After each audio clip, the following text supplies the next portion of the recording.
नमस्कार, मी doctor Deepti Dahiwal, consultant gynaecologist म्हणून ozone multispeciality hospital येथे कार्यरत आहे. आजकाल आपण बघतो की बऱ्याच मुलींना खूप लहान वयात म्हणजे 8व्या वर्षी 9व्या वर्षी मासिक पाळी सुरू होते. पूर्वीच्या काळी 12 वर्षानंतर मासिक पाळी सुरू होत असे. मग आता असं काय कारण आहे की ज्यामुळे एवढ्या कमी वयात मासिक पाळी सुरू होते? मेन आहे मुलींचे वजन जास्त असणे. आजकाल आपण पाहतो की फिजिकल ॲक्टिव्हिटी खूप कमी आहे, जंक फूडचं प्रमाण जास्त आहे, स्क्रीन टाईम पण खूप जास्त आहे.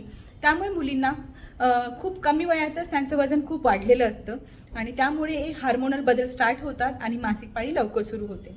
जेव्हा मासिक पाळी एवढ्या लवकर सुरू होते तेव्हा मुली एवढ्या मॅच्युअर्ड नसतात. त्यांना हायजीन कसं मेंटेन करायचं, काय काळजी घ्यायची ह्याची एवढी आयडिया नसते किंवा त्यांना ते जमत नाही.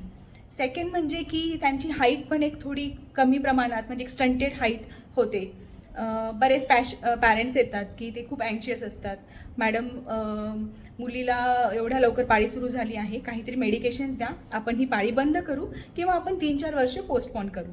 हे लक्षात घ्या, आपण एकदा सुरू झालेली पाळी बंद करू शकत नाही, कारण हार्मोनल सिक्रिशन्स ऑलरेडी स्टार्ट झालेली आहेत. जर पाळी एवढ्या कमी वयात आली तर जवळच्या गायनेकोलॉजिस्टकडे जा.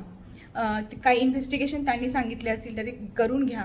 काही डायटरी सप्लिमेंट्स आहेत, काही डाएटबद्दल ॲडवाईस असेल तर ती फॉलो करा. आजकाल खूप सारे व्हिडिओज आणि बुक्स अवेलेबल आहेत, ज्याद्वारे तुम्ही मुलींना सांगू शकता की मासिक पाळीमध्ये काय काळजी घ्यायला हवी, कसं हायजीन मेंटेन करायचं, सॅनिटरी पॅड म्हणजे काय, ते कसे यूज करायचे, कसे डिस्पोज करायचे. मी तर म्हणेल की प्रत्येक आईने मासिक पाळी सुरू होण्याच्या आधी प्रत्येक मुलीला ह्याबद्दल माहिती देणं गरजेचं आहे. तुम्हाला असं वाटत असेल की तुमच्या मुलीला एवढ्या कमी वयात पाळी येऊ नये, तर एक ठराविक वयानंतर म्हणजे समजा 6 वर्षानंतर तिला कुठली ना कुठली फिजिकल ॲक्टिव्हिटीची सवय लावा.